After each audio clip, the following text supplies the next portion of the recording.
जय हिंद फ्रेंड्स। तो हम पढ़ रहे थे कक्षा 10th की कला और संस्कृति के बारे में। कक्षा 10th की कला और संस्कृति हम लेसन नंबर फर्स्ट कवर कर चुके हैं। लेसन नंबर सेकंड पे आ गए। देखो लेसन नंबर सेकंड में हम पढ़ रहे थे लोक देवताओं के बारे में।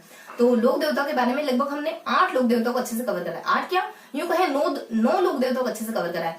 सबसे पहले हमने देखा था गोगा जी के बारे में, फिर तेजा जी के बारे में, देन रामदेव जी के बारे में, देन हमने देवनारायण जी के बारे में कवर करा, देन मल्लीनाथ जी के बारे में, और देन हमने पाबू जी के बारे में कवर करा, फिर हमने मेहाजी मांगलिया जी के बारे में कवर करा, देन हमने हरगू जी के बारे में कवर करा, देन हमने कल्याण जी के बारे में कवर करा। तो कुछ इस तरीके से हमने 8 लोक देवता को पढ़ा है। तो आज अपन पढ़ने वाले हैं ना लोक संतों के बारे में आज पढ़ने वाले हैं। तो लोक संतों पर आने से पहले देखो, मैं हमेशा डिवीजन को बहुत ज्यादा मस्ट मानती हूँ। तो लोक संतों पर आने से पहले अब तक हमने जो भी पढ़ा है ना कला और संस्कृति के लगभग 9 पार्ट्स अच्छे से कवर कर चुके हैं। तो कला और संस्कृति हमने जो कुछ भी पढ़ा है ना उसको थोड़ा सा अपन रिकेप करेंगे। पहले देखेंगे कि हमने कौन कौन सी चीजें अच्छे से पढ़ ली है। यानी लेसन नंबर फर्स्ट हमारा अच्छे से कवर हो गया, जो कि हमारा पूरा इतिहास है। यानी सारे राजवंशों के बारे में गिवन है, सभ्यताओं के बारे में गिवन है, और साथ ही साथ उत्तराधिकारी संघर्षों के बारे में गिवन है। और बच्चे कुछ टॉपिक जैसे घोड़ा सम्मेलन हो गया, कृष्णा कुमारी विवाद हो गया, और फिर हमारे तुंगा का युद्ध हो गया। इस तरीके से फर्स्ट लेसन हमारा कंप्लीट होता है। देन सेकंड लेसन आता है, वो हमारे लोक देवता और संतों से बिलोंग करता है। तो अपन थोड़ा सा रिकेप लेंगे कि फर्स्ट लेसन में हमने अलग अलग पार्ट्स में कैसे जानकारी को देखा है। देखो कल भी रिवाइज करवाया था, आज भी थोड़ा सा रिविजन लेंगे, उसके बाद अपन आगे मूव ऑन करेंगे। तो देखो पार्ट नंबर फर्स्ट में हमने कवर करा था सामान्य से जानकारी राजस्थान की प्रागैतिहासिक काल के बारे में। हमने थोड़ा सा देख लिया था सभ्यताओं के बारे में। तो मेनली पोर्शन तो इसमें सभ्यता था। और सेकंड आ गए थे, सेकंड नंबर पार्ट में हमने कवर करा था कुछ जनपदों के बारे में, फिर राजपूतों की उत्पत्ति देखी थी, और सबसे इंपोर्टेंट हमने देखा था मेवाड़ के राजपूत, जो कि कछवा के नाम से जाने जाते हैं, सॉरी घुइल के नाम से जाने जाते हैं। तो उनके बारे में अच्छे से पढ़ा। देन अपन आए थे राठौड़ों पे। तो राठौड़ों में हमने बीकानेर के, जोधपुर के, इन दोनों राठौड़ों को कवर करा था। देन अपन आ गए थे चौहानों पर। तो चौहानों में हमने शाकंभरी के चौहान हो गए, जालोर के चौहान हो गए, और रणथंभौर के चौहान हो गए। तीनों ही जगहों के चौहानों को बहुत अच्छे से कवर करा था। देन अपन आ गए थे आमेर के कछुआओं पर। तो आमेर के कछुआओं को कवर करा। देन हमने जैसलमेर के भाटियों को पढ़ा। तो इस तरीके से हमने इस तरीके से अपन पार्ट नंबर 5 तक पहुंच गए। 6th में क्या कवर करा हमने? 6th में हमने कवर करा था कुछ 3 छोटे छोटे राजवंशों के बारे में, जैसे कि हमारे भरतपुर के जाट हो गए, करौली के यादव हो गए, आबू के परमार हो गए। इस तरीके से पढ़ा। और लास्ट वाला जो 7th वीडियो था उसमें हमने कोई राजवंश नहीं पढ़ा, बल्कि उसमें हमने पढ़ा उत्तराधिकारी संघर्ष पढ़ा। किस किस का? बूंदी का, जयपुर का, जोधपुर का, और इसके अलावा जो बचे कुछ टॉपिक्स है, जैसे कि हमारा कृष्णा कुमारी विवाद हो गया, जैसे कि हमारा तुंगा का युद्ध हो गया, जैसे कि घोड़ा सम्मेलन हो गया। इस तरीके से हमने पूरा लेसन नंबर फर्स्ट कवर करा। यानी कि लेसन नंबर फर्स्ट के पार्ट नंबर फर्स्ट में भी कोई राजवंश नहीं था, सिर्फ और सिर्फ सभ्यता के बारे में पढ़ा। और जो लास्ट पार्ट था उसमें भी कोई राजवंश नहीं था, उसमें हमने देखा उत्तराधिकारी युद्धों के बारे में। और बीच के जो 5 पोर्शन थे ना उसमें हमने 8 राजवंशों को कवर करा है। यानी कुछ बड़े थे, कुछ छोटे थे। इस तरीके से छोटे बड़े कुल मिलाकर के हमने 8 राजवंशों को 5 वीडियो के दरमियान कवर करा है। और फर्स्ट और लास्ट में हमने सभ्यताएं और उत्तराधिकारी संघर्ष को देखा। तो ये था हमारा पूरा फर्स्ट चैप्टर। अब अपन आते हैं सेकंड चैप्टर पर। तो सेकंड चैप्टर हमने शुरू करा। तो देखो ये चैप्टर है हमारा लोक देवता और संतों के बारे में। तो इसमें लोक देवता और संतों के बारे में गिवन है। तो हम है ना लोक देवता को कवर कर चुके हैं। यानी 2 पार्ट्स के दरमियान हमने फर्स्ट पार्ट देखा, हमने सेकंड पार्ट देखा, जिसको मैंने पार्ट नंबर 8 और पार्ट नंबर 9 नाम दिया, क्योंकि ना हर चैप्टर के अपन सेपरेटली डिवाइडेशन नहीं करेंगे। यानी पूरी कला और संस्कृति के अपन 1 बाय 1 पार्ट बनाएंगे, चाहे जितने बने, 50 बने, 55 बने, 60 बने, 70 बने, तो इसको अपन 1 बाय सीक्वेंस से कवर करेंगे, लेसन में डिवाइड नहीं करेंगे, और इसी सीक्वेंस से पढ़ेंगे अपन। तो कहाँ थे अपन? अपने संतों पर और लोक देवताओं पर थे। तो जो सेकंड नंबर लेसन है ना उसमें हमने 2 वीडियो को कवर कर लिया है। यानी कि लोक देवताओं के बारे में हमने 2 वीडियो को कवर कर लिया है। 4 लोक देवता हमने एक वीडियो में कवर करे, और बाकी बचे हुए 4 लोक देवता हमने अन्य वीडियो में कवर करे। बाकी 4 या 5 है, क्योंकि कल्याण जी के बारे में हल्की सी इन्फॉर्मेशन थी, उसको भी कवर करा था। तो आज अपन क्या देखने वाले? आज अपन इस लेसन का दूसरा पोर्शन जो है ना लोक संत, उनको कवर करने वाले। तो कुछ 12 लोक संत गिवन है कला और संस्कृति की बुक में। तो आज अपन 6 लोक संत पढ़ लेंगे, और कल अपन देखेंगे बाकी बचे 6 लोक संत। तो इस तरीके से जो चैप्टर नंबर 2 है ये पूरा 4 वीडियो के दरमियान हमारा कंप्लीट हो जाएगा। जिस तरीके से चैप्टर नंबर 1 हमारा लगभग 7 वीडियो के दरमियान कंप्लीट हुआ है, और उसमें मैंने एक भी बिंदु आपका छुड़वाया नहीं, एक भी बिंदु मिस नहीं करा है। इवन कुछ 5-7 फैक्ट मिस हो गए थे, तो हमने लास्ट वीडियो में कवर कर लिए थे। जो हमारा 7th वीडियो था ना उसमें कुछ 5-7 फैक्ट थे। पूरे इस चैप्टर नंबर 1 में 5-7 फैक्ट थे जो कि हमारे मिस हो गए थे, तो हमने लास्ट वाली वीडियो में कवर कर लिए थे। तो देखो मैं इंश्योर करूंगी कि मैं नोट्स भी प्रोवाइड करवाऊं। तो मैं है ना आपको है ना टेलीग्राम का लिंक दे दूंगी, उस पर अगर आपको नोट्स देखने हो तो आप टेलीग्राम पर ज्वाइन करके और नोट्स अच्छे से कवर कर सकते हो, और खुद के नोट्स भी बनाते चल रहे हो आप साथ के साथ, है ना। तो अब अपन शुरू करते हैं। ये थी हमारी थोड़ी सी वार्ता जो कि हमारे अब तक के सफर की थी, और अब अपन शुरू करते हैं संतों से। तो आज अपन कौन कौन से संत देखने वाले हैं? आज के हमारे टॉपिक से, आज के टॉपिक में अपन लगभग 6 संतों को कवर करेंगे। लगभग 6 संतों को कवर करने वाले हैं आज अपन। कौन कौन से संत देखेंगे अपन? अपन देखेंगे धन्ना के बारे में, पीपा जी के बारे में, देन अपन देखेंगे जम्भो जी के बारे में, फिर अपन कवर करेंगे जसनाथ जी के बारे में। देन अपन देखेंगे लालदास के बारे में। देन अपन कवर करेंगे हरिदास के बारे में। देखो इनको अपन है ना परंपरागत तरीके से नहीं पढ़ेंगे, यानी कि जो सारी जानकारी इनकी गिवन होती है ना वो वन बाय वन नहीं पढ़ेंगे, यानी कि इनका क्या था, इनका क्या था, इनका क्या था, जन्म वगैरह, स्थान वगैरह, मृत्यु वगैरह, मेले वगैरह, कोई अन्य रिलेशन वगैरह, या फिर और कोई भी जो अदर जानकारी होगी ना उनको अपन सेपरेट एक एक बिंदु में बांट के नहीं पढ़ेंगे, बल्कि उनको अपन अलग डिवाइडेशन से पढ़ेंगे ताकि चीजें हमें अच्छे से याद रहे। जब अपन एक एक चीज को फंसा देते ना, इनका जन्म यहाँ हुआ, इनके द्वारा ये काम करा गया, इनके मेले ये हैं, इनकी पत्नी ये है, तो सारी चीजें बिखर जाती और उन चीजों को आपस में कंबाइन कर पाना और उनको याद रख पाना थोड़ा सा टिपिकल हो जाता है। तो चीजों को बहुत जल्दी से एक्सेप्ट कर पाए, बहुत जल्दी से हमारे माइंड में वो बनी रहे, इस तरीके से याद करने की कोशिश करेंगे। 1 मिनट थोड़ा सा मैं डस्टर ले लेती हूँ, फिर अपन कंटिन्यू करते हैं। हाँ, तो अब अपन शुरू करते हैं वन बाय वन। तो धन्ना से शुरू करते हैं अपन। तो आज अपन पढ़ने वाले हैं धन्ना जी के बारे में। फिलहाल के लिए धन्ना और पीपा को पढ़ने वाले अपन।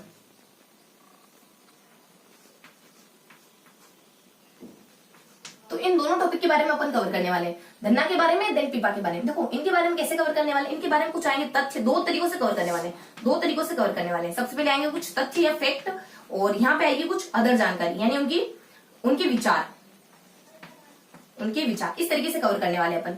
और तथ्यों में क्या क्या देखेंगे, देखो 2-4 तथ्य देख लेंगे, इनका जन्म कहाँ हुआ और ऐसी कुछ जानकारी देखेंगे। जैसे कि अपन कवर कर लेते हैं कि इनका जन्म होता है, इनका जन्म धुवन गांव, इनका जन्म टोंक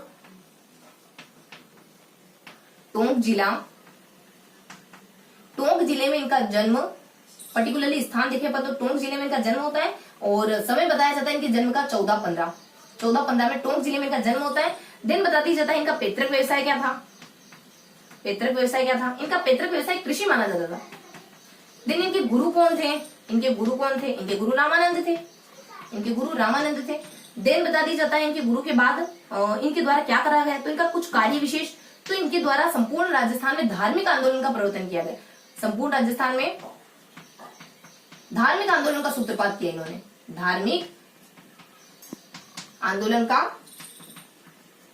सूत्रपात। तो धार्मिक आंदोलन का सूत्रपात किया जाता है इनके द्वारा। और बस ये इनकी हल्की सी इंफॉर्मेशन थी। अब देख लेते हैं इनके विचार क्या थे, यानी ये इनका मानना क्या था। देखो इनके विचार क्या थे, जीबी नहीं, यानी मेरे पास डाटा पैक नहीं, जीबी नहीं, एमबी नहीं है ना, तो जीबी नहीं, तो क्या आ जाता है जी से, है ना, गुरु को बहुत ज्यादा महत्व देते थे, गुरु की महत्ता। दिन बता दीजिए तो बी से भाई आडंबर वगैरह, मूर्ति पूजा का विरोध करते थे ये, एन से बता दिया जाता है ये नाम सुमिरन को बहुत ज्यादा महत्व देते थे। अगर आपको मोक्ष पाना है तो नाम सुमिरन को महत्व देते थे, नाम सुमिरन को बहुत ज्यादा इंपॉर्टेंस देते थे। देन बता दिया जाता है कि हमने देखा ना रामानंद के गुरु थे, तो जब ये रामानंद जी के कांटेक्ट में आए ना तब ये निर्गुण भक्ति को फॉलो करने लगे थे। और रामानंद जी वही शख्स थे जो इनको कहते हैं कि तुम कोई सन्यासी या साधु बन के अपना जीवन मत गुजारना, तुम गृहस्थ में रहकर के ज्ञान प्राप्ति करना, यानी गृहस्थ में रहकर भी ज्ञान प्राप्ति की जा सकती है, तो गृहस्थी मत छोड़ना। तो इनके द्वारा यहाँ बताया जाता है कि रामानंद के द्वारा ही इनको सजेस्ट किया गया था कि तुम निर्गुण भक्ति को फॉलो करो। तो ये नाम सुमिरन को महत्व देते थे, एन से हमारा निर्गुण भक्ति भी आ जाता है। और रामानंद, अभी बताया हमने कि रामानंद जी जो है इनको कहते थे कि आप गृहस्थ रह करके ज्ञान प्राप्ति करो। तो गृहस्थी में ज्ञान प्राप्ति की शिक्षा, गृहस्थी में ज्ञान प्राप्ति की शिक्षा पर ये बिलीव करते थे। इनके विचार ये थे कि गृहस्थी में रहकर भी ज्ञान प्राप्ति हो सकती है। और ये विचार कहाँ से आए, तो इन विचारों का ओरिजिन रामानंद जी के कारण हुआ। तो इनका जन्म अपने टोंक जिला और 1415 में देखो धुवन गांव, पर्टिकुलरली धुवन गांव तो नहीं होता है, लेकिन हाँ टोंक जिला और 1415 का थोड़ा सा पर्टिकुलरली स्थान मिस हो रहा है, लेकिन जिसे थोड़ा सा रिकॉल होगा ना तुरंत लिखूंगी। तो यहाँ ज्यादा अपने पीपा के बारे में देख लेते अपन। तो थोड़ा सा इसको पीपा के बारे में देखने वाले हैं अब अपन। तो देखो पीपा के बारे में किस तरीके से पढ़ेंगे, तो इनको तो अपने 2 कैटेगरी में बांट के देखा, तथ्यों के बारे में देखा, देन इनके विचार के बारे में देखा। देन पीपा को कैसे कवर करेंगे, देखो पीपा को अपन 3 पार्ट्स में देखेंगे, पीपा को 3 पार्ट्स में कवर करने वाले हैं। कौन कौन से 3 पार्ट देखने वाले अपन, पीपा में अपन 3 पार्ट देखेंगे। देखो ये अपने गुरु के साथ यात्रा पे जाते हैं, तो यात्रा के दौरान देखेंगे, यानी पीपा की गुरु के साथ यात्रा। देन अपन देखेंगे यात्रा उपरांत क्या हुआ था। देन अपन देखेंगे उनके कुछ विचारों के बारे में। देखो थोड़ा सा यूनिक लग रहा हो इस तरीके से पढ़ना, लेकिन अपन इसी तरीके से पढ़ेंगे कि यात्रा के दौरान जो भी फैक्ट आए ना उनको उसी दरमियान कवर कर लेंगे। देन यात्रा के उपरांत जो भी घटनाएं हो ना उनको उसी दरमियान कवर कर लेंगे। तो इस तरीके से पढ़ने से क्या होगा कि थोड़ी सी स्टोरी कवर होगी हमारी। ज्यादा चीजें तथ्यात्मक होती है ना तो माइंड को एक्सेप्ट करने में दिक्कत होती है, परेशानी होती है। अगर थोड़ी सी चीजें स्टोरी में होती है ना तो वो चीजें हमें आसानी से याद हो जाती है। तो इस टेक्निक का इस्तेमाल करेंगे अपन थोड़ा सा। तो देखो स्टोरी क्या है, यानी अपनी हेडिंग क्या बन जाएगी, यानी पीपा की रामानंद के साथ यात्रा, रामानंद के साथ यात्रा। तो इस बारे में देखेंगे फर्स्ट अपन। देन अपन देखेंगे यात्रा उपरांत, यात्रोपरांत की उपलब्धियां, यानी यात्रा उपरांत जब यात्रा खत्म हुई ना तो पीपा को बहुत सारी उपलब्धियां मिल गई थी, बहुत सारी अचीवमेंट इनके नाम हो गई थी। यात्रोपरांत की उपलब्धियां। देन लास्ट में अपन कवर करेंगे इनके विचारों के बारे में। जैसे अपनों ने धन्ना के विचार कवर करे उसी तरीके से अपन पीपा के विचार को भी कवर करेंगे कि आखिरकार पीपा का मानना क्या था, ये गुरु को लेकर क्या मानते थे, मोक्ष को लेकर क्या मानते थे, ये समाज में हो रहे भेदभाव को लेकर क्या मानते थे। इस तरीके से अपन पीपा के विचारों को देखेंगे अलग अलग बिंदुओं पर।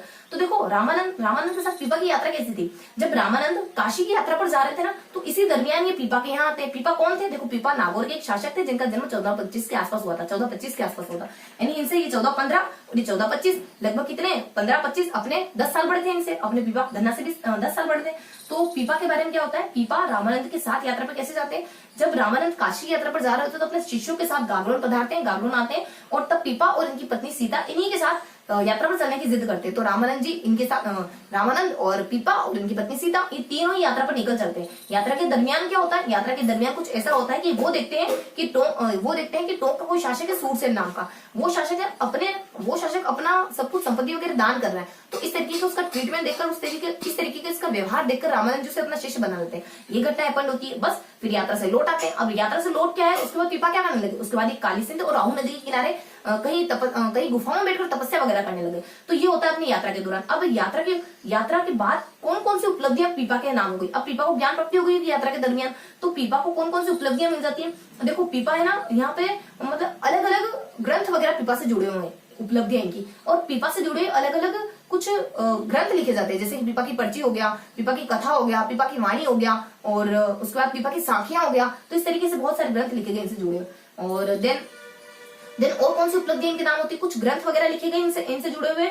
और देखो और जानकारी गिवन होती है इनके बारे में कि ये कुछ इनके मंदिर बनने लग गए, इनके मेले लगने लग गए, इनके अनुयायी बन गए। मेनली तो अपना यही है, ग्रंथों के अलावा मेनली क्या होता है कि देखो इनके फॉलोअर बन गए, यानी कि दर्जी समाज के जो लोग हैं, टेलर समाज के जो लोग हैं वो इनके फॉलोअर बन जाते हैं। फिर इनका मंदिर बन जाता है समदड़ी बाड़मेर में, और फिर इनका मेला लगने लग जाता है, इनका मेला चैत्र पूर्णिमा को लगने लग जाता है। इस तरीके की कुछ स्थिति होती है जब ये यात्रा से लौटते हैं। और विचार क्या थे, इनके विचार कुछ ऐसे थे कि अगर आपको मोक्ष पाना चाहते हो तो मोक्ष पाने के लिए देखो ये किसको महत्व देते हैं, ये तो देते हैं कि आप गुरु के निर्देशन को बहुत ज्यादा महत्व देते हैं। पीपा कहते हैं कि आपको मोक्ष पाना है ना तो गुरु का निर्देशन मस्ट है, गुरु उसका मीडिएटर बनेगा अगर आपको मोक्ष पाना है तो। और नेक्स्ट बताते हैं कि समाज में समानता होनी चाहिए, समाज में भाई डंबर वगैरह नहीं होनी चाहिए, इस तरीके की बातें करते हैं। और ये कहते हैं अपने समानता को महत्व देते हैं। इस तरीके से इनके विचार होते हैं कुछ।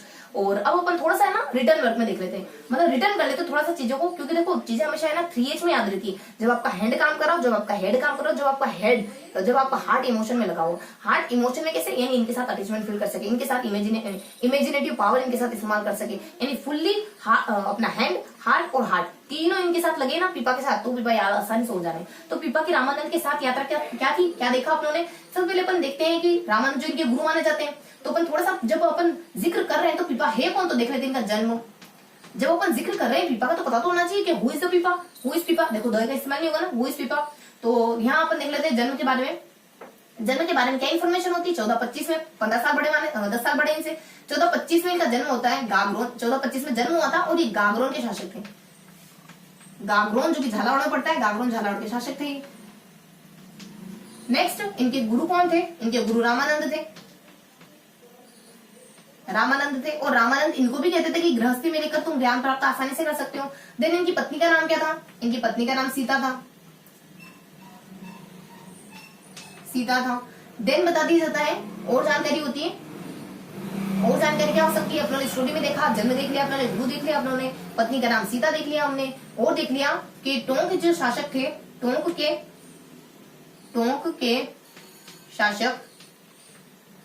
शासक कौन थे? सूरसेन। इनको देखते हैं कि अपनी संपत्ति दान कर रहे, तो रामानंद के शिष्य बन जाते। सूरसेन कौन बन गए थे बाद में? रामानंद के शिष्य उनके शिष्य बन जाते हैं। देखो रामानंद के शिष्य बन जाते हैं। और देन क्या बताया जाता है?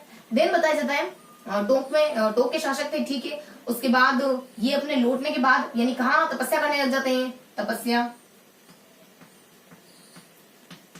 पीपा जो है वो लौट कर आने के बाद काली सिंध और आहू नदी के किनारे तपस्या करने लगते हैं। काली सिंध व आहू। देखो अब ये अपन यहाँ क्यों नहीं लिख रहे हैं? क्योंकि यहाँ सिर्फ और सिर्फ अपन उपलब्धियां देखेंगे, है ना।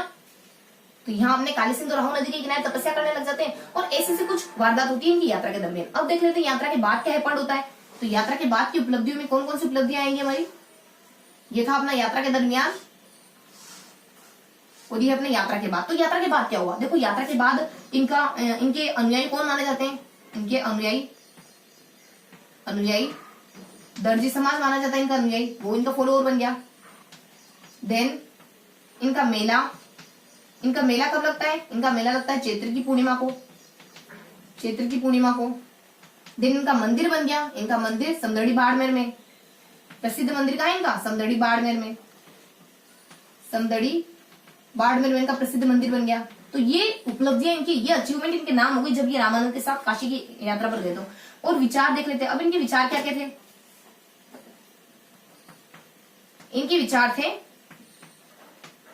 इनके विचार थे समानता और मूर्ति पूजा का विरोध,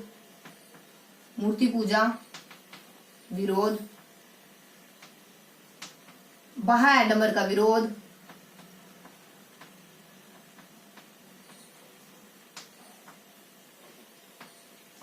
मूर्ति पूजा है, समानता है और गुरु को बहुत ज्यादा महत्व देते थे। गुरु के निर्देशन को, मोक्ष पाना हो तो गुरु निर्देशन महत्वपूर्ण है। गुरु निर्देशन और फिर अपने समानता हो गया, गुरु निर्देशन हो गया, मूर्ति हो गया और अपने बाह्य आडंबर हो गया। तो इन सारी चीजों को ये मानते थे, फॉलो करते थे, ये इनके विचार थे। तो क्या देखा हमने पीपा के बारे में देखा इनकी यात्रा के दरमियान क्या हुआ था, यात्रा के बाद क्या हुआ था, दिन इनके विचार क्या थे। तो इन 3 तरीकों से इस 3 पार्ट में बांटकर हमने पीपा के बारे में सारी इन्फॉर्मेशन ले ली। यात्रा के दरमियान क्या हुआ? तो यात्रा के दरमियान जब ये 14-25 जब जिनके बारे में अपन पढ़ रहे तो थोड़ा सा इंट्रोडक्शन ले लेंगे। 14-25 में इनका जन्म होता है। गागरोन के शासक थे हमारे पीपा। दिन इनके गुरु रामानंद थे, इनकी पत्नी सीता थी। और जब ये सब मिलकर साथ में जब यात्रा पर गए तब कोई टोंक के शासक होते हैं शूरसेन, उनको दान करते हुए देखते हैं तो उनको अपना शिष्य बना लेते हैं। दिन इन्होंने तपस्या, जब वहां से लौट के आए तो तपस्या करने लग जाते हैं। काली सिंध और आहू नदी के किनारे तपस्या करने लग जाते हैं वहीं पर।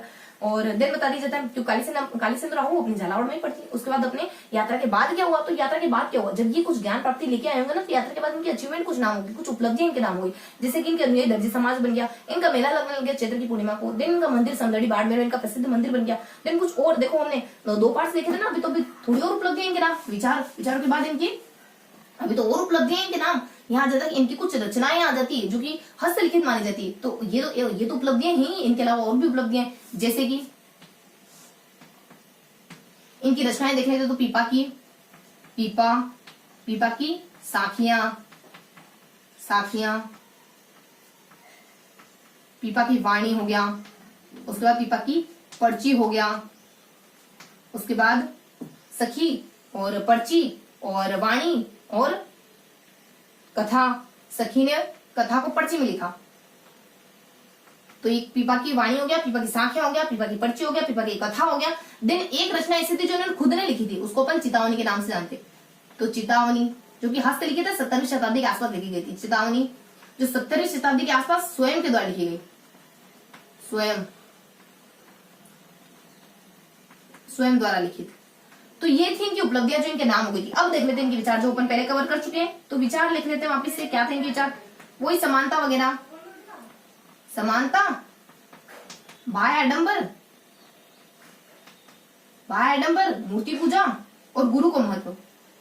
और गुरु को, ये 3-4 बातें ये फॉलो करते थे। यानी कि सज, देखो इसको थोड़ा सा ट्रिकी तरीके से देखे ना तो सज में भी, यानी सज समानता हो गया, जैसे अपने गुरु हो गया, मतलब जी से अपने गुरु हो गया, और एम से अपने मूर्ति पूजा हो गया, बी से अपने बाह्य आडंबर हो गया। तो चीजों को ना थोड़ा ट्रिकी तरीके से देखना होता है, क्योंकि शब्द बहुत लंबे समय तक याद नहीं रहने वाले। सज में भी आपको है ना 5-7 दिन बाद भी याद रहेगा, लेकिन बाह्य आडंबर, समानता, मूर्ति पूजा ये याद नहीं रहने वाले आपको। सज में भी मतलब कि मान लो कोई कह रहा है कि सजी में भी, सज में भी मतलब कोई कह रहा है मान लो कि सजी में भी, कहीं जाने के लिए मैं भी सजी, इस तरीके से चीजें ना बहुत लंबे समय तक याद रहती है। और अपन ये देखने अपने धन्ना के बारे में, पिपा के बारे में। अब कौन से 2 देखने वाले, अब अपन 2 देखने वाले। देखो कौन कौन से लोग कौन कौन से संतों के बारे में कवर करने वाले आज अपन, वो भी पता होना चाहिए। कौन से संतों के बारे में कवर करने वाले, धन्ना, पीपा, जम्बू जी, जसनाथ जी और लालीदास जी और हरिदास जी। मतलब की धन्ना, पीपा, डी पी, और फिर जसनाथ जी, जम्बू जी, जे, और फिर अपने लालदास जी और अपने हरिदास जी। और लालदास मतलब कि अपने एल और हरिदास जी मतलब एच। तो डीपी जे, और फिर अपन देखने वाले एल, और फिर देखने वाले अपन एच, यानी डीपी जली। क्या देखने वाले अपन, डीपी, फिर अपने जे, और फिर एल और एच, इनके बारे में देखने वाले ना, मतलब कि डीपी जज और है। तो देखो क्या कर सकते हैं अपन कर सकते हैं ना, देखो हाँ, डीपी देखकर जली है, देखो डीपी और जटू कर देते हैं, जली है, ये अपनी ट्रिक हो गई। तो आज अपन कौन से लोक देवता के बारे में पढ़ने वाले, कौन से लोक देवता के बारे में पढ़ने वाले अपन, ये भी पता होना चाहिए हमें। तो कौन से लोक देवता के बारे में पढ़ने वाले अपन, डीपी देखकर जली है। इतनी अच्छी डीपी लगाई हुई, इतनी बढ़िया डीपी लगाई हुई ना मैंने कि मेरी डीपी देखकर वो जल गई होगी, और मेरा मकसद तो जलाना ही था उसको, तो जल गई। तो देखो ये कुछ नेगेटिव इमोशन होते हैं ना, हमें लगता है कि अगर हम नेगेटिव इमोशन दिखाएंगे तो सामने वाले को बुरा लगेगा, लेकिन नेगेटिव इमोशन, आपका एंगर, आपका गुस्सा, कुछ भी आपके जो और भी अदर नेगेटिव इमोशन होते हैं, वो आपके हाथ में लिए हुए अंगारे की तरह होते हैं। आप चाह रहे थे सामने वाले को फेंक के मारे, सामने वाले के मुंह पे फेंक के मारे, लेकिन ये भूल जाते हो कि सबसे पहले नुकसान आपके हाथों का हो रहा है, सबसे पहले आपका हाथ बर्न हो रहा है। देन सामने वाले का मुंह जलेगा कि नहीं जलेगा ये तो पता नहीं, लेकिन आपका हाथ पहले जल गया। तो ये नेगेटिव इमोशन अपने आप को पहले, नेगेटिव इमोशन कुछ ऐसी चीज होते हैं, यानी कि बर्तन में रखी हुई कीचड़ होते हैं, बर्तन में रखी हुई कीचड़ होते हैं नेगेटिव इमोशन। हमें लगता है कि आसपास के माहौल को गंदा करी, आसपास स्मेल फैला दी, लेकिन सबसे पहले तो बर्तन ही गंदा हो रहा है ना। तो बर्तन में कीचड़ लेने से कोई मीन्स निकलता नहीं। तो यहाँ जाते अपने डीपी जली है, यानी अपने डीपी, तो डीपी देखकर जली है। तो इस तरीके से अपने ये कुछ ट्रिक है जिनके बारे में अपन देखने वाले हैं। हम दोनों धन्ना के बारे में कवर कर लिया, पीपा के बारे में कवर कर लिया। अब जे मतलब कि अपन जम्बू जी, जसनाथ जी के बारे में पढ़ने वाले हैं।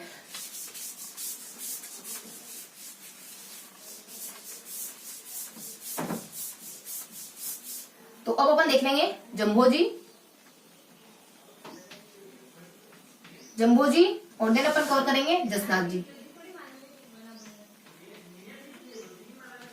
जसनाथ जी, इन 2 टॉपिक्स को अपन कवर करने वाले। देखो जम्बू जी के बारे में कैसे पढ़ेंगे अपन, जम्बू जी के बारे में अपन कुछ कैटेगरी में पढ़ेंगे, जैसे पिछले 2 अपने कैटेगरी में पढ़े ना, उसी तरीके से कोई ना कोई कैटेगरी में पढ़ेंगे। इनको अपन कैटेगराइज करेंगे ना फैक्ट में, तथ्यों में, इनको अपन कैटेगराइज करेंगे सन में। इनको क्योंकि इनकी लाइफ में बहुत सारे सन आए हैं, तो अपन इनको ना सन में डिवाइड करने वाले। इनकी लाइफ से जुड़े कुछ 4 सन है जिनमें ये पूरे कवर हो जाते हैं, इनकी पूरी जिंदगी ना 4 तिथियों में सिमट गई। कौन कौन सी तारीख है वो, पहले इनके जन्म की तारीख जो 1351 के आसपास मानी जाती है। दूसरी इनके घर छोड़ने की तारीख जो 1383 के आसपास मानी जाती है। फिर इनके द्वारा बिश्नोई संप्रदाय बनाने की तारीख जो कि 1385 के आसपास मानी जाती है। और देन इनकी मृत्यु की दिनांक जिनमें कुछ नहीं कर पाए, चल बसे, जो कि 85 के बाद लगभग 50 सालों के बाद 36 के आसपास मानी जाती है, 1436 के आसपास मानी जाती है। तो अब इनके बारे में देख लेते हैं कि यहाँ क्या क्या जानकारी गिवन होती है। देखो 1300 नहीं, 1400 है, ठीक है, थोड़ा सा ध्यान रखना है, 1400 है, 1400 है, और यहाँ के तो 1500 में आ जाते हैं, 1500, 1300 तो बहुत ज्यादा छोटे हो जाएंगे, है ना। तो इतने छोटे हैं, तो 4 साल में इनकी पूरी जिंदगी सिमट गई। यानी 1451 में इनका जन्म होता है। इनका जन्म माना जाता है, कहाँ हुआ इनका जन्म, तो इनका जन्म पीपासर नागौर में, पीपासर नागौर किन के घर में होता है, तो हंसा जी और लोहड़ जी। इनका जन्म पीपासर नागौर, हंसा जी, लोहट जी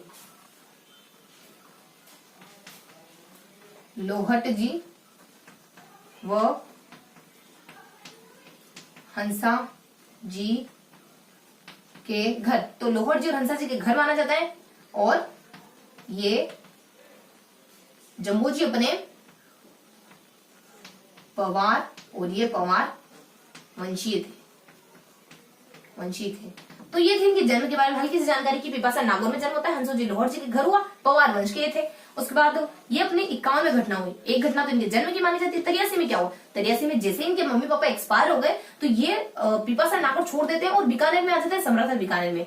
तो माता पिता के एक्सपायर होने के बाद ये स्थान यानी किस स्थान पर है, तो इसमें क्या बताया जाता है, इसमें तो सारे जन्म वगैरह सब कुछ कवर कर लिया, इसमें स्थान कवर करेंगे। तो ये आ जाते हैं पिपासा नागौर से समराथल बीकानेर, समराथल बीकानेर, समराथल बीकानेर आ जाते हैं। और यही वो स्थान है, देखो यहाँ 85 में क्या हैपेंड होता है, 85 में इनके द्वारा 2 काम किए जाते हैं, 2 अच्छे काम करे गए। एक तो इन्होंने बिश्नोई संप्रदाय की स्थापना कर दी, दूसरी इनके द्वारा कुछ रचना लिखी जाती है। और बिश्नोई संप्रदाय की स्थापना कहाँ हुई थी, जहाँ पे आए थे, तो पिपासा अपने समराथल बीकानेर में ही करते हैं। तो यहाँ क्या 2 काम हैपेंड हुए, यहाँ पे 2 अच्छे काम होते हैं। पहला तो हो जाता है बिश्नोई संप्रदाय, बिश्नोई संप्रदाय। देन दूसरा होता है इनकी कुछ रचनाएं। इनकी रचनाएं क्या है, इनकी रचनाएं है विजय, क्या है वी और जे। देखो वी से आ जाता है अपने विश्नोई धर्म प्रकाश, विश्नोई धर्म प्रकाश। देन आ जाता है जे से जंब सागर संहिता, जंब सागर संहिता। देन आ जाता है जंब सागर, जंब सागर संहिता के बाद है जंब सागर, सिर्फ जंब सागर, और नेक्स्ट है जंब सागर शब्दावली, जंब सागर शब्दावली। तो ये कुछ इनकी 4 रचना होती है, बिश्नोई धर्म प्रकाश, बिश्नोई धर्म प्रकाश और बिश्नोई जंब सागर। उसके बाद अपने बिश्नोई अपने जंब सागर संहिता, जंब सागर नहीं होता, जंब संहिता होता है, सिर्फ और सिर्फ जंब संहिता है। सागर तो बाद के बाद में आते हैं। यहाँ जाता अपने जंब संहिता, सिर्फ और सिर्फ संहिता है ना। तो कुछ 4 इनकी रचनाएं होती है, बिश्नोई धर्म प्रकाश हो गया, बिश्नोई संहिता, बिश्नोई सागर शब्दावली, ये कुछ इनकी 4 रचनाएं होती है। और 1536 में क्या हैपेंड होता है, 1536 में हैपेंड हुआ इनकी मृत्यु। तो इनकी मृत्यु होती है, कहाँ होती है इनकी मृत्यु, इनकी मृत्यु होती है अपने एक लालसर नामक स्थान होता है, एक अपने लालसर नामक स्थान होता है, लालसर नामक स्थान पे तो इनकी मृत्यु होती है। और समाधि का बनी हुई है, समाधि बनी हुई इनकी तलवा में। देन मरने के बाद क्या हैपेंड होता है, मरने के बाद मेले वगैरह, अनुयायी वगैरह और मंदिर वगैरह ये सब बनने लग जाते हैं। तो मरने के बाद इनके ना मेला भी आता है साथ के साथ। तो वही अपने मृत्यु और मेला दोनों साथ ही चलते हैं अपने। तो देखो स्थान देख लिया, समाधि देख लिया, मेला देख लेते हैं यहाँ पे। तो इनके बारे में मेला क्या आ जाता है, इनका मेला क्या आ जाता है, इनका मेला लगता है ना अपने जम्बो जी का मेला लगता है एफए में लगता है। यानी कि अपने एफए और एक होता है ना अपने एसए और एफए। तो एफए अपने कितने होते हैं, पूरे साल में 4 एफए होते हैं ना अपने।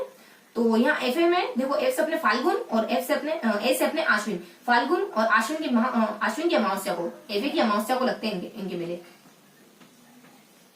अमावस्या को इनकी मेले लगते हैं। तो ये थी इन्फॉर्मेशन अपने जम्बो जी के बारे में, जिसको अपने 4 कैटेगरी में 4 सन में डिवाइड करके पढ़ लिया। 51, 1451 में देखा, फिर 1483 में देखा, 1485 में देखा, 14 और 1536 में देखा। देखो 1451 और उससे पहले वाले 1425 यानी कि लगभग 31 साल बड़े थे उनसे। 1425 देखा ना आपने, 31 नहीं अपने लगभग ये ना उनसे 20 अपने 1425 देखा अपने लगभग 50 साल। तो इनसे ना 50 साल बड़े थे। और नेक्स्ट वाले जसनाथ जी का जन्म देखो, जसनाथ जी का जन्म होता है 82, हाँ ये इनसे 31 साल बड़े माने जाते हैं। तो यहाँ अपने 1451 और इससे पहले वाले अपने 1425 यानी इनसे 25 साल बड़े थे। इनसे पहले वाले कौन थे, इनसे पहले वाले थे अपने धन्ना और पीपा थे इनसे पहले वाले, यानी पीपा से ये 25 साल बड़े थे। अब सब हम कंटिन्यूटी देख रहे हैं, धन्ना आ जाता है, फिर पीपा जाता है, फिर अपने जम्बू जाता है, जसनाथ जाता है, ये सब एक दूसरे से कुछ ना कुछ बड़े थे। वो अपने धन्ना से अपने पीपा बड़े थे 10 साल, पीपा से अपने जम्बू जी बड़े हैं कुछ अपने 25 साल, 26 साल। और नेक्स्ट अपने जसनाथ जी से बड़े होंगे 30 साल, क्योंकि ये 1482 में पैदा होते हैं। और ये अपने 51 से अपने 82 लगभग 31 साल के आसपास।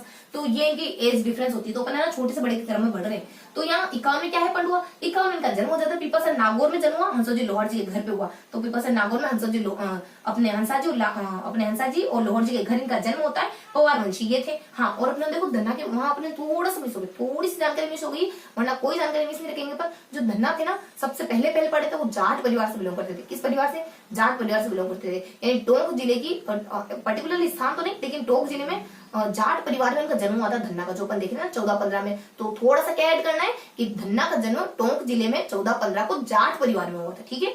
अब यहाँ जाते अपन, ये अपने पवारवंशी थे। बस अपने 83 में क्या देखा, 83 में हमने देखा कि ये स्थान छोड़ देते हैं, क्यों? क्योंकि उनके माता पिता का निधन हो गया था। तो माता पिता के निधन के बाद ये समरथल बीकानेर राज्य नागौर छोड़कर बीकानेर आ गए। नागौर में थे ये, माता पिता एक्सपायर हो गए, ये वाले एक्सपायर हो गए, तो यहाँ आ गए अपने समरथल बीकानेर में आ गए। देन समरथल बीकानेर में देन अपन आ जाते हैं 1485 में। बस इतना सा हेपड़ हुआ था 83 में। 1485 में क्या हेपड़ हुआ? 1485 में दो अच्छी अच्छी चीजें हेपड़ होती है। इनके द्वारा बिश्नोई संप्रदाय की स्थापना कर दी जाती है, और बिश्नोई संप्रदाय जो कि 29 नियम फॉलो करता है, और इन्हीं के कारण इनको पर्यावरण शिक्षाविद के नाम से जाना जाता है। क्या जाना जाता है? पर्यावरण शिक्षाविद के नाम से जानते हैं इनको। पर्यावरण वैज्ञानिक के नाम से, शिक्षाविद नहीं, पर्यावरण वैज्ञानिक के नाम से जानते हैं इनको। और ये अपने बिश्नोई संप्रदाय किसके लिए प्रसिद्ध होता है? जीवों की रक्षा के लिए प्रसिद्ध है। और फिर अपने बता दी जाता है इनकी एक और कुछ उपलब्धियां हुई इस समय में, यानी एक तो दो अच्छे काम करे। एक तो बिश्नोई संप्रदाय लिख दिया इन्होंने इस समय में, बिश्नोई संप्रदाय की संस्थापना कर दी, और कुछ रचनाएं लिखी, जैसे कि बिश्नोई धर्म प्रकाश लिखी, और फिर अपने जंब संहिता, जंब सागर, और उसके बाद जंब सागर शब्दावली, ये कुछ इनकी रचनाएं मानी जाती है। और 1536 में आते हैं तो इनकी मृत्यु हो जाती है। यानी कि तालासर एक अपने स्थान होता है, अपने लालसर नाम के स्थान पर इनकी मृत्यु होती है। उसके बाद तलावा नाम के स्थान पर इनकी समाधि बनती है, और तलावा उर्फ मुकाम, तलावा को मुकाम के नाम से जानते हैं, तलावा उर्फ मुकाम, तलाव को मुकाम के नाम से जानते हैं। इनके मेले के बारे में बता दीजिए। मेले के बारे में क्या इन्फॉर्मेशन होती है? इनका मेला लगता है ना, इनका मेला माना जाता है कि इनका मेला तो एफए में लगता है, यानी कि अपने फाल्गुन और आश्विन की अमावस्या को लगता है। तो ये जानकारी हमने जम्बू जी के बारे में कवर करी। एक बार थोड़ा सा फास्टली अपन देख लेते हैं, क्योंकि जब अपन है ना कुछ और मुद्दे में भटकते हैं ना, तो चीजें फिर हमारे लिंक टूट जाता है। तो थोड़ा सा अपन लिंक बना के देखेंगे। देखो, इनका जन्म 1451 में हुआ, उसके बाद लगभग 1451 में इनका जन्म हुआ, उसके बाद 1483, उसके बाद 1485, और उसके बाद फोर्थ अपना देखा 1536 के बारे में। 1451 में क्या हुआ? 1451 में का जन्म हो जाता है, यानी 1451 में का जन्म हुआ पीपासार नागौर, हंसा जी लोहार जी के घर हुआ, और वो पवार वंशी माने जाते हैं। और सेकंड क्या देखा आपने? सेकंड देखा 83 में जैसे इनके माता पिता एक्सपायर हो गए, तो ये पीपासार नागौर छोड़ के समरथल बीकानेर में आने लग, बीकानेर की तरफ रुख कर लेते हैं। तो ये घटना हुई 83 में, इनका पलायन हुआ 83 में। 85 में क्या है पढ़ हुआ? 2 सालों के बाद, जस्ट 2 सालों के बाद क्या है पढ़ हुआ कि इसी स्थान पर जहां पर ये आए थे समरथल बीकानेर में, तो दो अच्छे अच्छे काम कर देते हैं। एक तो बिश्नोई संप्रदाय की स्थापना कर देते हैं यहाँ पर, और देन कुछ रचनाएं लिख देते हैं। रचनाएं क्या लिखते हैं? बिश्नोई धर्म प्रकाश, उसके बाद जम सागर, जम संहिता, जम सागर शब्दावली, ये कुछ 4 से रचनाएं लिख देते हैं। और देखो, बिश्नोई संप्रदाय की स्थापना करती है वही संप्रदाय जो 29 नियम को फॉलो करता है। ये वही संप्रदाय जिनके चलते इनको पर्यावरण वैज्ञानिक के नाम से जाना गया।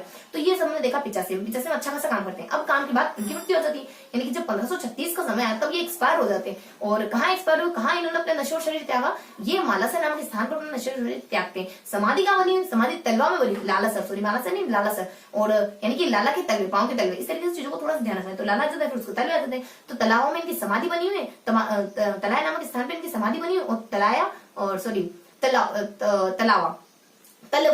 है ना, तलवा ध्यान रखना है। तो तलवा उफ मुकाम, यानी तलवा को मुकाम के नाम से जाना जाता है। अब जब मर गए हैं तो मेले वगैरह शुरू हो जाएंगे। तो इनका मेला कब माना जाता है? एफए में माना जाता है इनका मेला, ऐसे में नहीं, यानी फॉर्मेटिव असेसमेंट में माना जाता है। वो अपने रचनात्मक मूल्यांकन होता है ना, अपन साइको में पढ़ते हैं रचनात्मक मूल्यांकन है, उसके बाद अपने योगात्मक मूल्यांकन वही अपने एफए में होता है। एफए मतलब कि फाल्गुन और आश्विन की अमावस्या को इनका मेला रखना है। तो ये देखा आपने जम्बू जी के बारे में। अब अपन किसके बारे में कवर करने वाले? अब अपन देखने वाले जसनाथ जी के बारे में। देखो, जसनाथ जी के बारे में क्या देखने वाले? ये जसनाथ जो जम्बू जी एक दूसरे से कोरिलेट करते हैं। जसनाथ जी अपने ना 1500 के आसपास जम्बू जी से मिले थे, जब इन दोनों की मुलाकात हुई थी, ऐसा भी गिवन है पर्टिकुलरली। तो अपन देख रहे थे जसनाथ जी के बारे में क्या देखना हमें? जसनाथ जी को अपन किस तरीके से कैटेगराइज करेंगे? इनको भी अपन कैटेगराइज करेंगे, बिना कैटेगरी के नहीं पढ़ेंगे। तो कैटेगराइज करेंगे, 3 कैटेगरी में इनको बांटने वाले।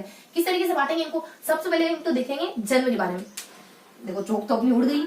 तो सबसे पहले अपन देखेंगे जन्म के बारे में, देन अपन देखेंगे इनके कुछ विचार और विचारों से होने वाले लाभ, यानी इनके क्या विचार थे, इनके कामों के बारे में, उन कामों से होने वाले बेनिफिट। विचार नहीं, काम कुछ अच्छे करे थे, उनसे कुछ बेनिफिट मिला था। काम करोगे तो कुछ ना कुछ तो मिलना ही। अगर आप अपना कुछ इफर्ट लगा रहे हो तो सामने से भी इफर्ट आएगा आपकी तरफ, है ना। तो यहाँ ज्यादा अपने कुछ इनके जन्म, देखो क्या क्या देखने वाले, जन्म, और देन अपन कवर करने वाले काम व इनाम। देखो, मैंने जानबूझ के हेडिंग ऐसी डाली, काम और इनाम।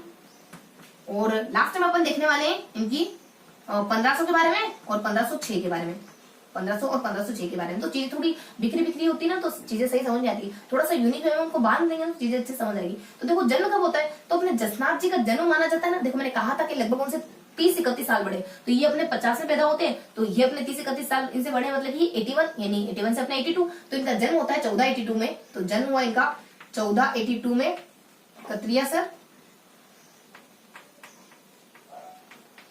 बीकानेर में इनका जन्म होता है, बीकानेर। और माता पिता इनके हम्मीर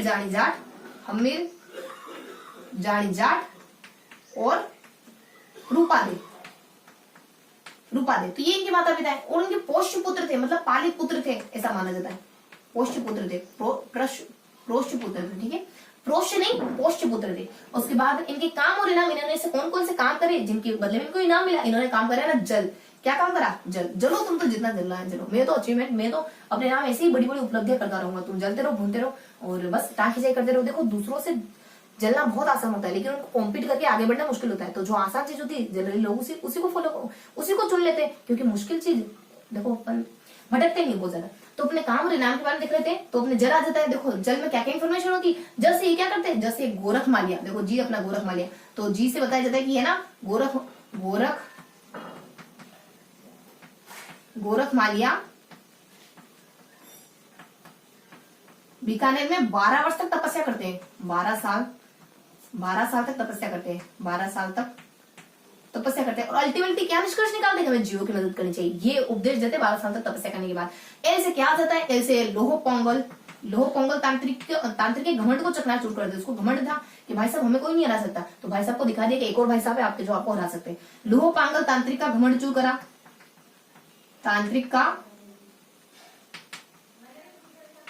घमंड चूर कर दिया। और एक और क्या आ जाता है, 3 काम करे अपने, तो जे L2 से देखो है ना, लूणकरण इन्हीं के आशीर्वाद से राजा बनते ऐसा माना जाता है। लूणकरण को आशीर्वाद दिया था, तो मानते हैं कि उन्हीं की मदद से राजा बने थे। आशीर्वाद, देखो आशीर्वाद किसे लिखते हैं, छोटी मात्रा गलत मानी जाती है, आशीर्वाद में बड़ी मात्रा आती है ना, आशीर्वाद है ना। और बहुत बार र इधर लगा जाता है। आर्शी, देखो मैंने वो ही कर दिया, आशीर्वाद कर दिया मैंने, आशीर्वाद होता है ना, यहाँ पे आता है ना कि यहाँ पे। और 1506 में क्या हेपंड हुआ, 1500 में हेपंड होता है दोनों का मिलन, यानी 1500 में घटना हुई थी, 1500 में दोनों मिल गए थे अपने जम्भोजी व जसनाथ जी का मिलन। और 1506 में क्या हेपंड हुआ था, 1506 में इनकी मृत्यु हो जाती है। कब होती है इनकी मृत्यु, देखो 1506 में अच्छा नहीं घटित हुआ, ये शुभ काम नहीं हुआ। 6 देखो जाते कहते ना 6, तो अपने 1506 में क्या काम घटित हुआ कि 24 साल की उम्र में ये A7 यानी 80 घटनाएं, ऐसी घटनाएं तो नहीं होनी चाहिए इस तरीके की। तो 80 मतलब कि यानी A7 आश्विन की सप्तमी को 24 साल की उम्र में इनका निधन हो गया, मतलब कि इन्होंने अपना शरीर त्याग दिया,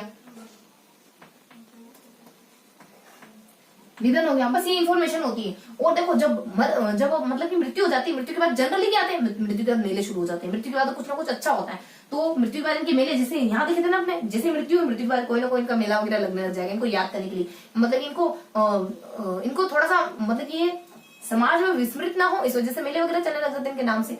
तो यहाँ जब अपने 1506 में 24 साल की उम्र में आश्विन सप्तमी को इनका निधन हो गया था। तो अब इसी के साथ को रिलेट करके देखेंगे मेला। तो इनके मेले तो 3 बार लगते हैं, MAC मेक में लगते हैं, यानी अपने मार्ग की सप्तमी को, मार्ग कृष्ण की सप्तमी को, और आश्विन कृष्ण की सप्तमी को, और यहाँ से चैत्र कृष्ण की सप्तमी को। तो ये सब क्या है, महीने तो अपने को ध्यान है, लेकिन क्या है ये कृष्ण की सप्तमी है सारे सारे, कृष्ण की सप्तमी सारे सारे, कृष्ण सप्तमी है सारे सारे। कृष्ण है शुक्ल नहीं, कृष्ण सप्तमी ही है अपने सारे सारे। उसके बाद एक और क्या हेपंड होता है, इनकी कोई रचना वगैरह कोई बच जाती है, जो ये लिख के जाते हैं, तो उनको थोड़ा सा ज्यादा वैल्यू मिलने लग जाती मरने के बाद। तो इनकी रचनाएं थी ना, 2 रचनाएं थी इनकी, 2 रचनाएं थी, एक तो अपनी सिंबुदड़ा और कोंडा, ये 2 रचनाएं थी इनकी, सिंबुदड़ा और कोंडा, ये 2 रचनाएं मानी जाती इनकी। तो ये इन्फॉर्मेशन थी अपने जसनाथ जी के बारे में। तो जसनाथ जी के बारे में क्या इन्फॉर्मेशन थी, देखो यहाँ पे ना कृष्ण शुक्ल है, शुक्ल सप्तमी, कौन है अपने जसनाथ जी, शुक्ल सप्तमी, ठीक है, शुक्ल सप्तमी रखना है, शुक्ल सप्तमी डन रखना है ना, शुक्ल सप्तमी था, लोक रखो।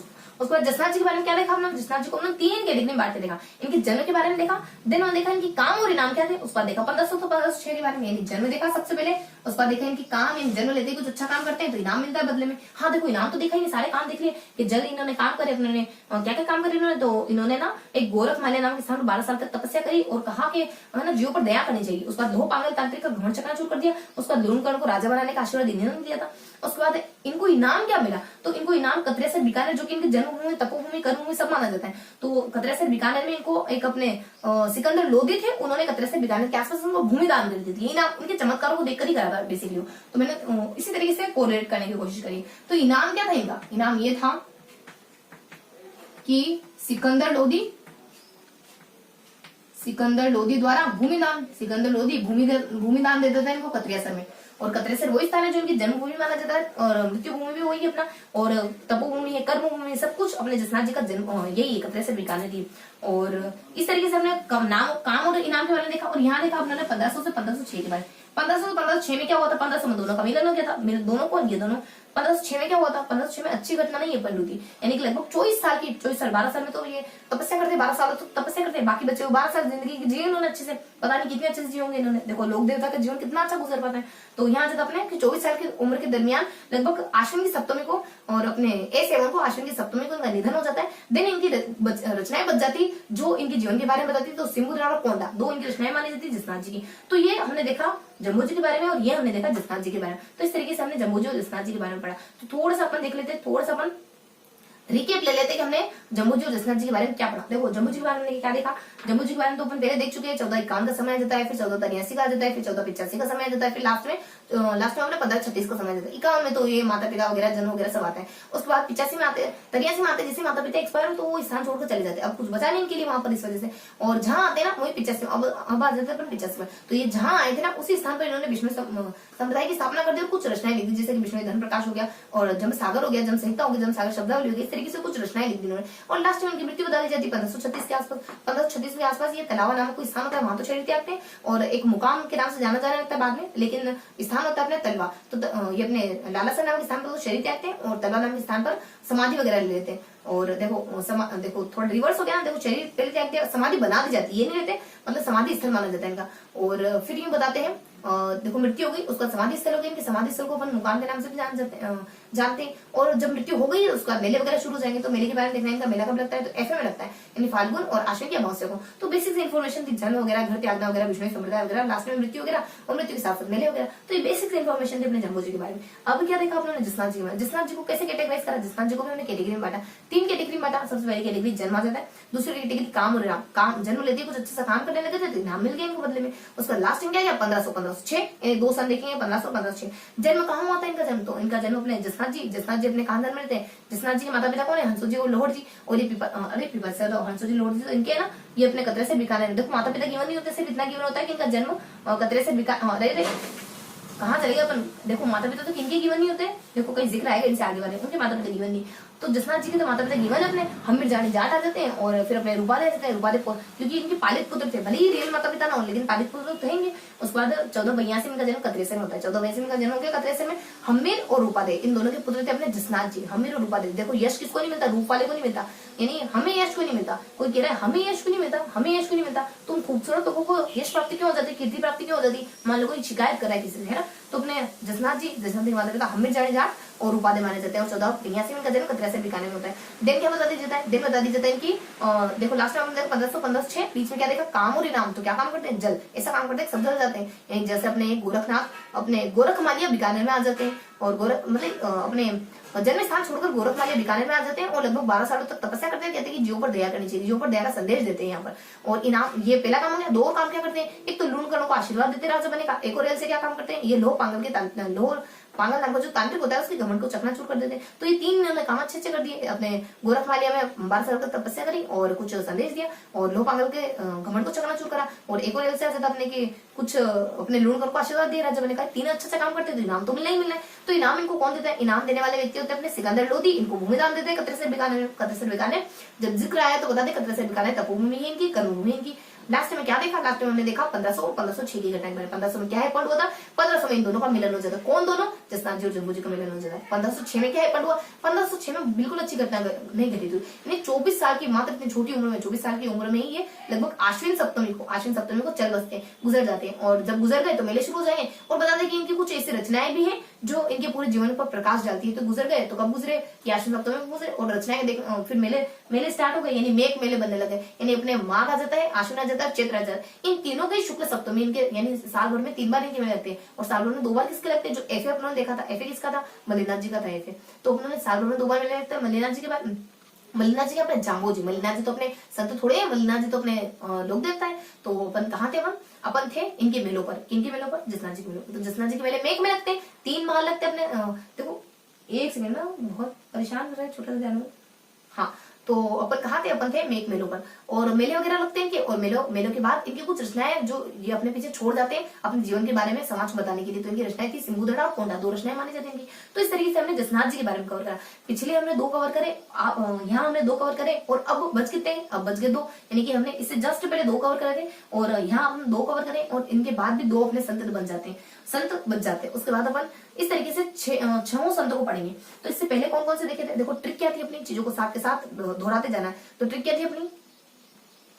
देखो ट्रिक क्या थी अपनी? ट्रिक थी हमारी डीपी देखकर जली है। तो सबसे पहले देखा था गन्ना के बारे में, पीपा के बारे में, उसके बाद डीपी हो गया, उसके बाद जली है। जैसे 2 थे तो जम्बोजी और जसनाथ जी, जम्बोजी और जसनाथ जी। अब क्या पढ़ने वाले हैं? जल तो गई है, उसके बाद में जो अपने शब्द बच जाते हो आई जली है, यानी एल और है, यानी लह के बारे में पढ़ना है अपने को। क्या पढ़ना अपने को? एल है।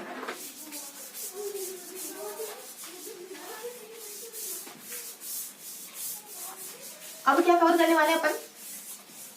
अब कवर करने वाले हैं 2 और बचे संतों के बारे में। कौन कौन से संत बच गए? यहाँ पर हमने जली है ना, देखो ट्रिक लिख देती हूँ मैं, डीपी, जली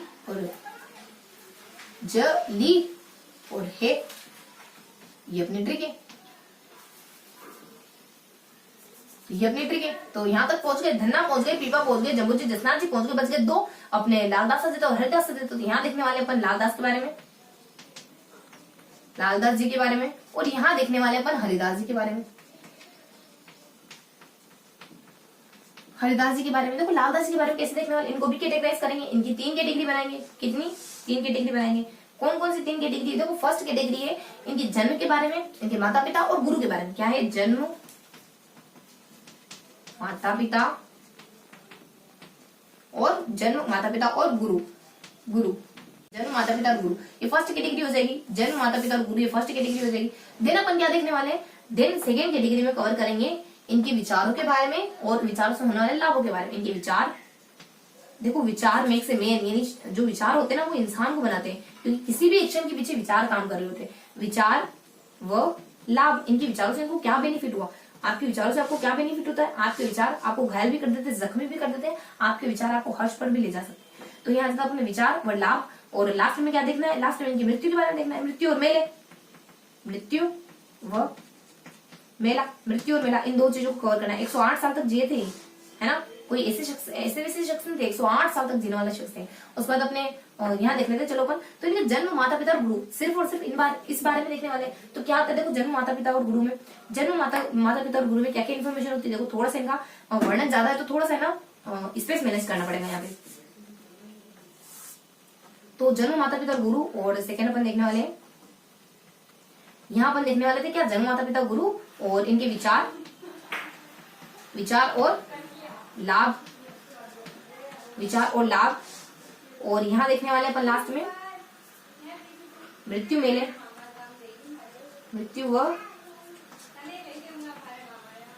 मेले, इनके बारे में पढ़ने वाले। तो देखो जन्म, माता पिता और गुरु क्या होते हैं? देखो इनका जन्म होता है एक धूलिदूब या धुवन गांव, क्योंकि धुवन से धूलिदूब आ जाते हैं, और इनका जन्म धुवन गांव में होता है। धुवन गांव छोड़कर धूलिदूब आते बाद में। देखो धुवन और धूलिदूब, धुवन गांव अलवर में इनका जन्म होता है, और जन्म होता है ना इनका होता है जन्म 1504 श्रावण कृष्ण पंचमी को, श्रावण यही 4-5 में इनका जन्म होता है। 1504 श्रावण कृष्ण पंचमी, धुवन अलवर में। और अब इनके माता पिता कौन है? इनके माता पिता हैं समदा, चांदमल व समदा। चांद के समान सुंदर कोई नहीं है, चांदमल व सम यानी समान, समदा। इसी वजह से तो हर एक नायिका की खूबसूरती को चांद से कंपेयर करा जाता है। तो चांदमल और समदा, और फिर अपने जन्म आ जाता है माता पिता, वो देख लिया। अब देखना खाली गुरु। देखो इनके गुरु कौन थे? गदन चिश्ती, जो तिजारा के फकीर माने जाते हैं। गदन चिश्ती इनके गुरु थे, और इन्हीं के कहने पर इन्होंने धुवन गांव छोड़कर धूलिदूब गांव में आकर बस गए थे। तो इन्हीं के कहने पर धुवन से धूलिदूब धौलीधूप आ गए थे, धौलीधूप आ गए थे। और वहां पर भी पर्टिकुलरली स्थान है सिंहशिला, सिंहशिला, सिंहशिला पर बैठकर तपस्या करने लगे थे, सिंहशिला पर बैठकर तपस्या करने लगे थे इनके कहे अनुसार, इनके कहने पर। तो ये हल्की सी इंफॉर्मेशन थी। जन्म माता पिता और गुरु के बारे में। इनका जन्म धुवन गांव अलवर में होता है, मेवात प्रदेश में, मतलब वो 1504 में श्रावण की कृष्ण पंचमी को हुआ था, श्रावण की कृष्ण पंचमी को इनका जन्म हुआ था। देन माता पिता कौन है? चांद बलोर, समुदाय चांद के समान, कोई सुंदर नहीं। उसका गुरु कौन है? गदन चिश्ती आ जाता है। मान लो गदन चिश्ती, अपने देखो गदर मूवी जैसा साउंड हो रहा है, गदन चिश्ती। और फिर उन्हें धुवन गांव, धौलीधूप और सिंहशिला। तो यहाँ पर इनके गुरुजी के कहने पर ये धुवन को छोड़कर धौलीधूप आ गए थे और सिंहशिला पर बैठकर इन्होंने तपस्या कर दी, ऐसा माना जाता है। उसके बाद इनके विचार क्या थे, इनका लाभ क्या था? देखो इनके विचार बहुत ज्यादा पाक थे, इनके विचार बहुत ज्यादा उच्च कैटेगरी के थे। इनका मानना था हिंदू मुस्लिम दोनों एक ही है, उनके दोनों को धर्मों में से हमें अच्छी अच्छी बातों को ले लेना चाहिए, बुरी बुरी बातें दोनों में से हो तो दोनों में से छोड़ दो, किसी एक को आपको ब्लाइंडली फॉलो नहीं करना है, बल्कि सभी की अच्छी बातों को लेना है आपको। और देन बताते थे कि अल्लाह और ईश्वर में कोई अंतर नहीं। ये कहते हैं कि समाज सुधारने के लिए नैतिकता की जरूरत है। तो ये कुछ 3 विचार होते हैं कि अल्लाह ईश्वर में फर्क नहीं करते, अल्लाह व ईश्वर इक्वल। देन हिंदू व मुस्लिम में से लाभ, यानी हिंदू और मुस्लिम जो दोनों ही संप्रदाय है उनमें से, जो दोनों ही धर्म है उनमें से सिर्फ और सिर्फ अच्छी अच्छी बातों को, अच्छे जो अवधारणा है, अच्छे अच्छे जो विचार है और पूर्वाग्रह है उनको छोड़ देना है और अच्छे विचारों को ग्रहण कर लेना है दोनों में से। और नेक्स्ट बता दी जाता है समाज में सुधार के लिए सामाजिक कुरीतियां अगर दूर करना चाहते हो तो लोगों में मोरलिटी को स्टेब्लिश करो, नैतिकता डालो लोगों में। और लास्ट इनको लाभ क्या हुआ उनसे? इनको बेनिफिट ये हुआ कि मुसलमान को पीर मान के पूजने लगे। बेनिफिट क्या हुआ इनके विचारों से? इनको मुसलमान पीर मान के इनको पूजने लगे। और इनकी किताब थी चेतावनी, वो किताब बहुत ज्यादा प्रसिद्ध हो गई इनकी इन्हीं विचारों के चलते। एक ग्रंथ था हमारा इनका चेतावनी जो बहुत प्रसिद्ध हो गया। उसके बाद इनकी मृत्यु को बहुत ही मेले, देखो इनकी मृत्यु हुई थी, मृत्यु और मेले दोनों चीजें देख रहे थे। तो इनकी मृत्यु हुई थी 108 साल में, 1648 में ही हुई थी। 1648 108 साल नगला में इनकी मृत्यु होती है, नगला यानी शायद नगला, यानी कि जब मृत्यु हुई तब गला नहीं था, नगला है ना, अगला होता तो जम जाता गला नहीं, लेकिन नगला। और उसके बाद समाधि बन गई इनकी, नगला में तो मृत्यु होती है और समाधि बन गई इनकी शेरपुर में। उसके बाद मेला कब लगता है इनका मेला लगता है एमए में, मतलब एमए कर रहे थे उस समय मेला देखने नहीं जा पाए क्योंकि एमए की परीक्षा थी। एमए में देखो इनका मेला लगता है मार्गशीर्ष की 11 को, मार्गशीर्ष 11 यानी एकादशी को, और ए से आश्विन में, आश्विन की पूर्णिमा को।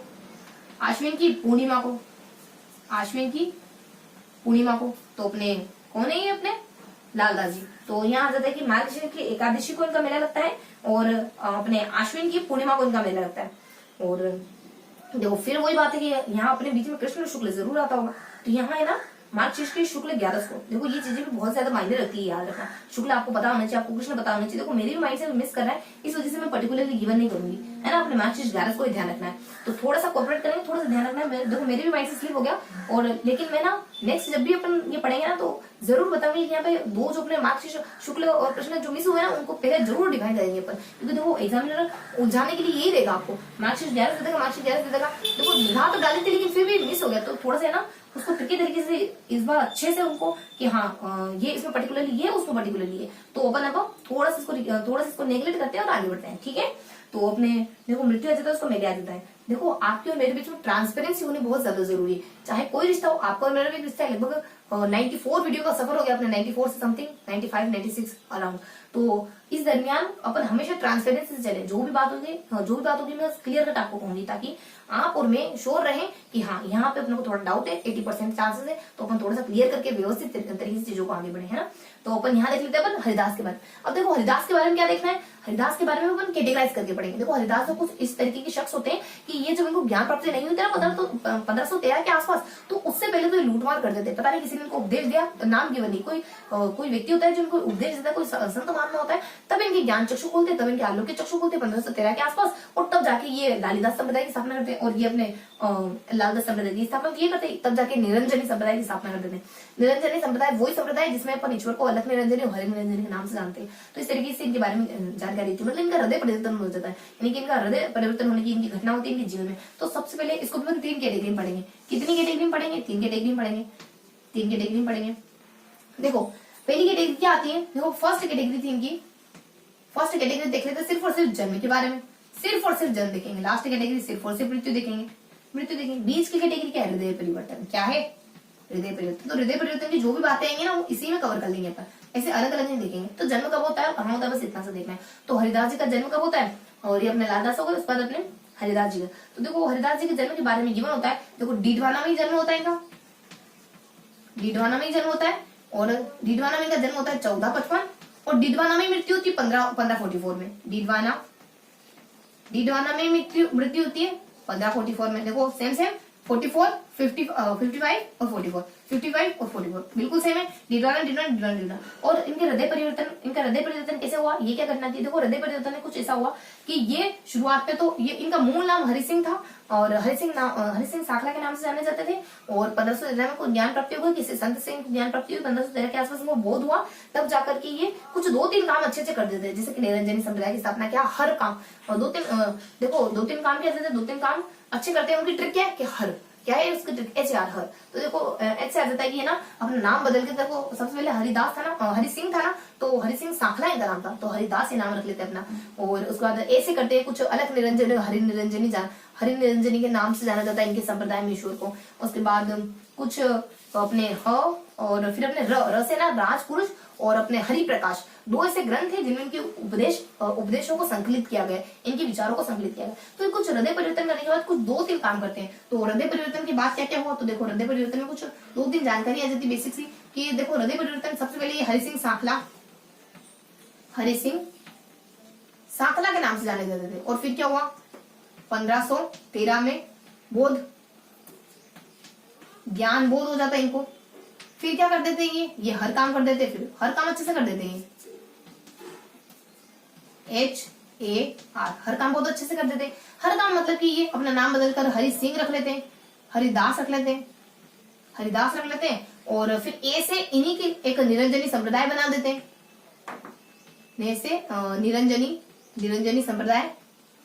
निरंजनी संप्रदाय की स्थापना कर देते हैं, और उस निरंजनी संप्रदाय में अलख निरंजनी और हरि निरंजनी के नाम से ईश्वर को जाना जाता है। तो उसी संप्रदाय में अलख निरंजनी और हरि निरंजनी के नाम से जाना जाता है ईश्वर को। और तीसरा र से काम क्या करते हैं, इनके जो विचार हैं वो राज प्रकाश और हरि प्रकाश में संकलित है। राज प्रकाश वो हरि प्रकाश में संकलित है। बस ये 2 कुछ नाम होते हैं, राज प्रकाश और हरि प्रकाश में संकलित है, राज प्रकाश और हरि प्रकाश में। और देखो अब देख लेते हैं, अब बता देती हूँ मैं कि देखो ये 14, 55 और 44 है ना, 55 और 44 तो यहाँ है अपने 43। अगर आपके 55 और 44 होगा ना, तो 44 होता ना, तो बहुत अच्छी तरीके से याद हो जाता। लेकिन है क्या, 55 और 43 है। देखो मैंने पूरा आपको ये यकीन दिला दिया कि 55 और 44 है। अब बता रही हूँ कि 55 और 43। तो उससे क्या होता है कि अगर मैं उसी वक्त कह देती ना कि 55 है, और थोड़ा यूं ध्यान रखना कि 44 है, तो 44 की जगह 43, तो इतना ज्यादा सस्टेनेबल नहीं हो पाता। बिल्कुल मैंने कह दिया 55 से ध्यान रखो, 44 ध्यान रखो, 55 ध्यान रखो, 44 ध्यान रखो, माइंड में पूरा 55 44 चला गया। अब बाद में कहते हैं हाँ अपने 43। तो मतलब कि ये ना बारीक चीजें भी बहुत ज्यादा मायने रखती है। तो चलो अपन थोड़ा सा आगे बढ़ जाते हैं। अब आ जाता है अपने देखो राज प्रकाश और हरि प्रकाश। तो हरि प्रकाश, राज प्रकाश और हरि प्रकाश सेम नाम है, लेकिन सेम नहीं है। हरि प्रकाश नहीं, हरि पुरुष है। क्या है अपने, हरि पुरुष है। अब पूरा माइंड में फीड हो गया, पुरुष हरि पुरुष है। तो वरना क्या लगता है, राज प्रकाश हरि पुरुष दोनों अलग अलग नाम है। अब पूरा फीड हो गया राज प्रकाश हरि प्रकाश, हाँ वहाँ पुरुष है थोड़ा सा, बस ये हो गया अपने राज प्रकाश और हरि प्रकाश। इनके 2 ग्रंथ है जिनमें इनके विचार संकलित है। तो ये हमने देख लिया हरिदास के बारे में, यानी ऊपर जन्म नीचे मृत्यु, बीच में इनका हृदय परिवर्तन। तो इस तरीके से हमने देखा हरि प्रकाश के बारे में, सॉरी हरि प्रकाश का, अपने हरिदास के बारे में। तो हम है ना थोड़ा सा चीजों का थोड़ा सा बेकअप ले लेते हैं, रिकेप कर लेते, चीजों को अच्छे से थोड़ा सा देख लेते कि हमने किन किन के बारे में देखा। हमने देखा लालदास के बारे में, हमने देखा हरिदास के बारे में, इन दोनों के बारे में हमने यहाँ पे कवर करा। तो थोड़ा सा देख लेते हैं इन दोनों के बारे में हमने क्या पढ़ा। तो देखो लालदास को हमने 3 कैटेगरी में बांट के पढ़ा। इन्हें अपने जन्म आ जाता है, माता पिता जाता है, गुरु आ जाता है, और उसके बाद अपने विचार आ जाते हैं, उसके बाद लाभ आ जाता है, उसके बाद उनकी मृत्यु में ले आ जाते हैं। तो कुछ 3 कैटेगरी में बांटा, जन्म माता पिता गुरु। देखो इनका जन्म माता पिता गुरु क्या है, तो इनका जन्म होता है, कौन है अपने लालदास जी। तो इनका जन्म कब होता है, देखो इनका जन्म होता है ना 1504 के आसपास इनका जन्म होता है, लेकिन श्रावण की पंचमी थी उस दिन। और इनके माता पिता इनके और जन्म का स्थान क्या है, जन्म का स्थान अपने धुमन गांव अलवर मेवात इनका जन्म का स्थान है। माता पिता कौन है, चांदवर और संध्या। चांद के समान कोई सुंदर नहीं, इस वजह से हर व्यक्ति का कंपैरिजन सुंदरता दिखाने तो चांद से कर देता है।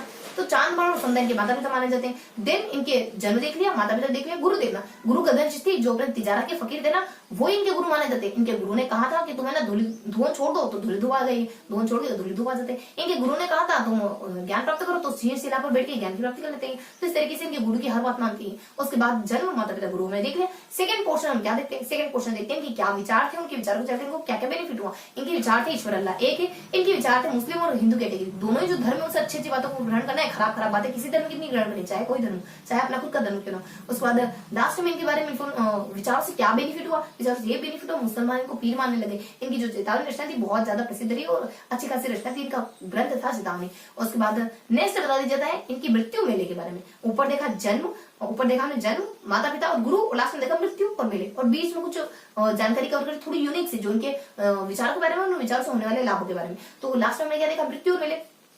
इनकी मृत्यु कब होती है, इनकी मृत्यु हो जाती है एमए के दौरान, एमए करने के दौरान हो गई होगी। तो एमए मतलब कि मार्गशीर्ष कृष्ण शुक्ल ऑब्लिक और 11 को यानी कि एकादशी को। उसके बाद ऐसे अश्विन की पूर्णिमा को, ऐसे अपने अश्विन की पूर्णिमा को इनका मेला लगता है। देन बताते हैं कि इनकी मृत्यु कब हुई, इनकी मृत्यु 108 साल में 1648 में, 108 साल में 1648 में नगला में मृत्यु हुई और समाधि स्थल इनका शेरपुर माना जाता है। तो इस तरीके से जानकारी कवर करी अपने लालदास के बारे में। देन उन्होंने हरिदास के बारे में क्या पढ़ा, हरिदास को कुछ इस तरीके से, एक तो इनका जन्म बताया जाता है, एक इनकी मृत्यु बताई जाती है, बीच में इनका हृदय परिवर्तन बताया जाता है।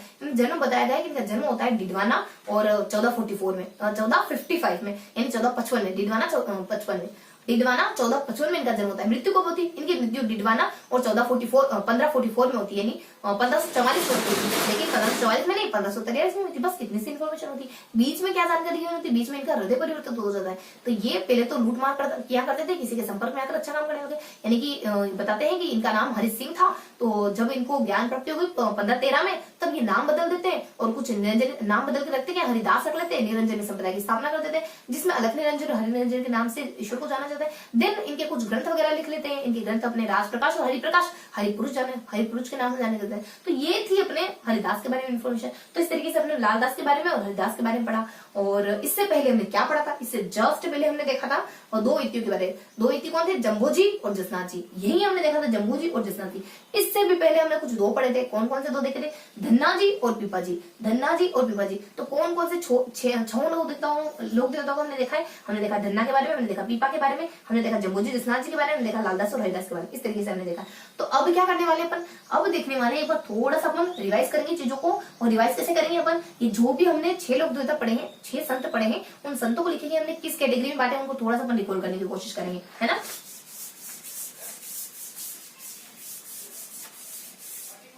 तो अब अपन देख लेते हैं कि हमने कौन कौन से लोक देवता देखे। तो आज के हमारे जो टॉपिक थे उनको हमने कवर करा है। आज के टॉपिक्स हमारे कौन कौन से थे, तो आज के टॉपिक से कुछ 6 टॉपिक्स हमने पढ़े। फर्स्ट